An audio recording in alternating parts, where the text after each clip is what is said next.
guys, happy GA Recap Monday. I am so excited to be bringing you another episode of GA Recap Monday where I am currently recapping the newest episodes of Ghost Adventures Aftershocks. I know, you're going, why do you sound like death? Well, I got rid of the brace only to get allergies that have knocked me on my butt today. I woke up feeling horrid this morning. I am just exhausted and I am not breathing very well because I have allergy-induced asthma, and it is just awful, awful, awful. Did I mention awful?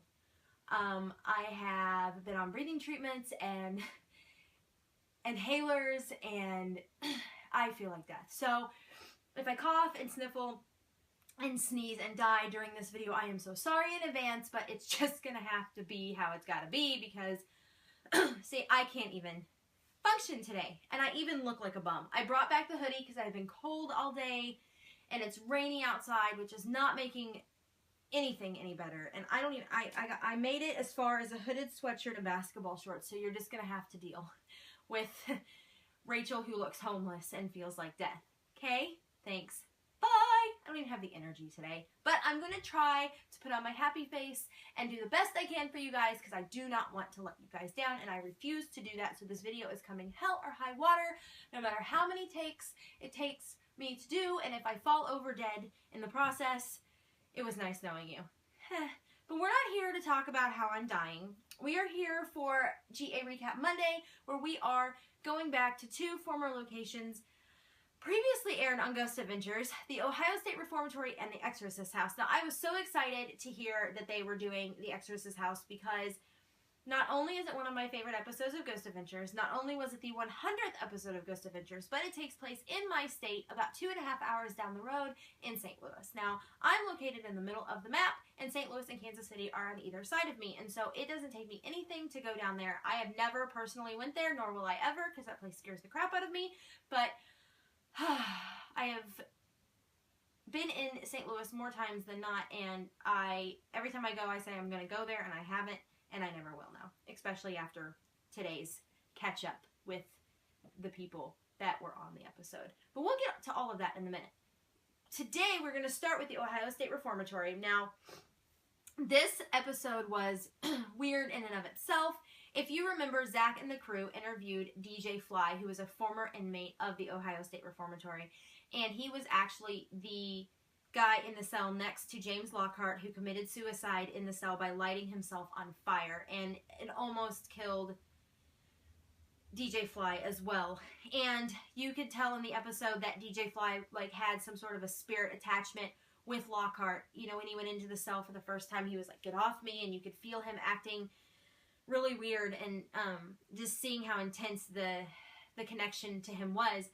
And actually, on the way to meet Zach and the guys for the interview, which they do in Vegas, DJ Fly suffered a massive stroke or a heart attack at the airport, and they weren't really sure what was going on, but it was really, really bad. And at one point, he was even clinically dead. But when all of this was happening, and he was kind of like out of his mind and things like that, he was screaming Lockhart's name, which is kind of creepy because it makes you wonder just how much of a hold Lockhart has on him and how much he really is like inside of DJ Fly. And so they actually interviewed a former inmate, George Rackham, and he also knew Lockhart and knew the whole situation there, and had been in contact with DJ Fly's family during the time, and he was just talking about how this place was so incredibly evil and violent. There was nothing good about being at Ohio State Reformatory. It didn't make you a better person.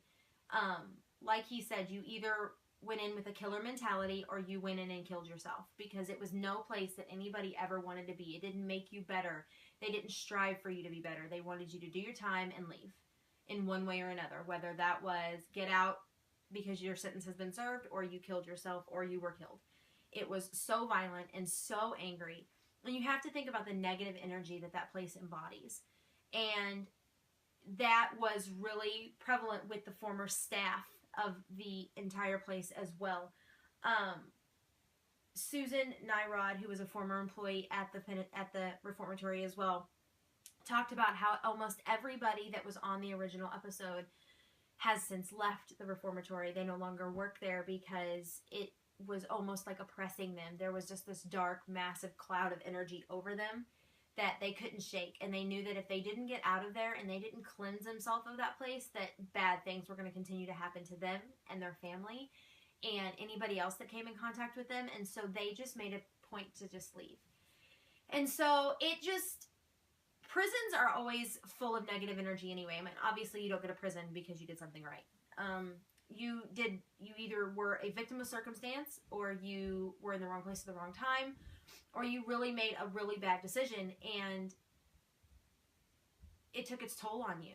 And so then you ended up there and you had to pay for your mistakes. And so there's no positive energy. There's very little positive energy in a prison anyway, and especially in older places like this where the laws were so loose back then and there wasn't a lot of really hardcore, this is how it goes. There was a lot of things that the cheek was turned to. You turn the other cheek to this act of violence because maybe inmates are handling something that someone else didn't want to deal with. And so it just reminded you of just how dark and evil a place was, and then it also reminded you of how much a spirit can really attach themselves to somebody if they wanted to, because Lockhart has a horrible attachment to DJ Fly. And actually at the end of the interview portion, they actually interviewed DJ Fly after he got out of the hospital, and he talked about how he could feel him all the time, and he really thinks that he's there because he knows that he's going to hell and Lockhart's kind of waiting on him.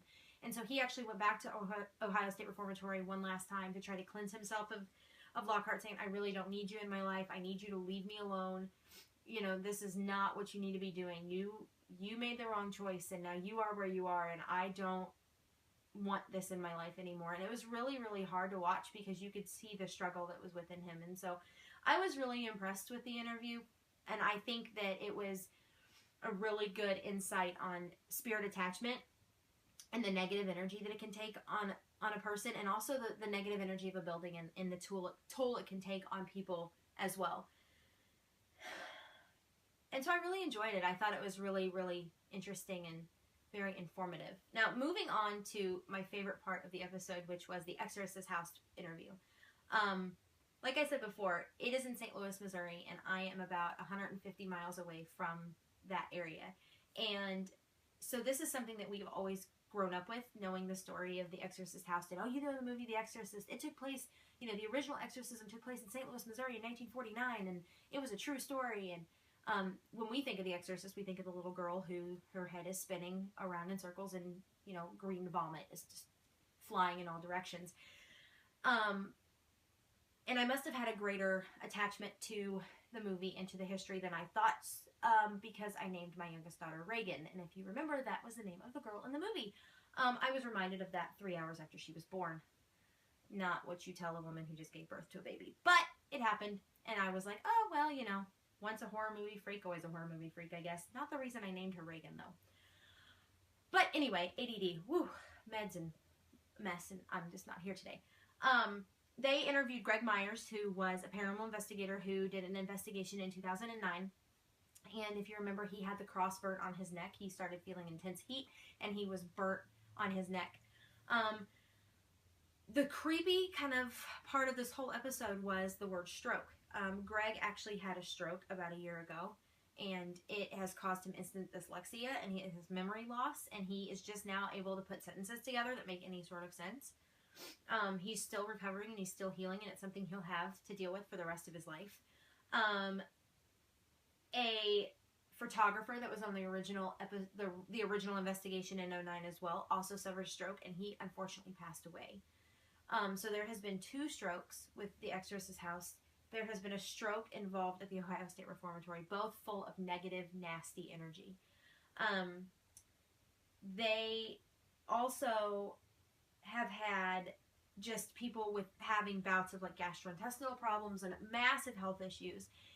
And it makes you think back to the, I guess, origin of the Exorcist house, which is they believe that this all started with an pause for your surprised face.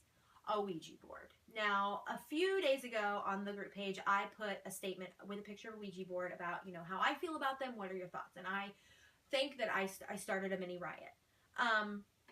The general consensus was they're evil and nobody should mess with them, and I agree. The Exorcist house is a prime example of that. This story, this horrific event, was surrounded by a Ouija board, something that was used in the investigation on the show in 2013. And if you remember, they had the SB7 spirit box on the Ouija board as well. And Zach asked the question, what event took place here in 1949? And out of the spirit box came the words Ouija board and trouble. No shit. I think that we all know that I think they are a portal to the devil himself. Nothing good that I've ever heard of has come out of a Ouija board. I think that when you poke evil with a stick, it slaps you in the face. And this episode proved that.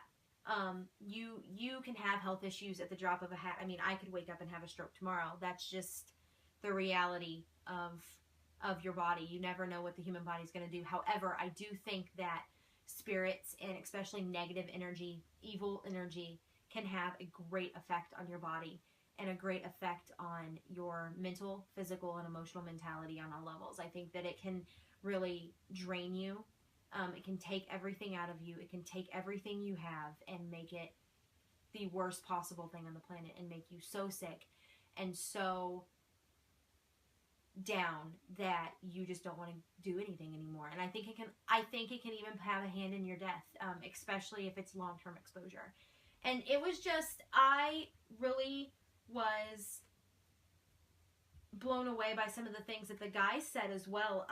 You know, Zach was asking Aaron how he was after he, you know, did the taunting in the episode. And he's like, there was a good 2 months there where things were pretty evil. Things were pretty nasty. And things were pretty bad at home and in my personal life. All of the guys have had negative feedback from being in that location. Because if you remember, that was 2013. So, you know, Billy and Jay and Aaron and Nick and Zach, they were all a part of that at the time. And so I think it's just proof even more that when you mess with evil, evil will mess with you back.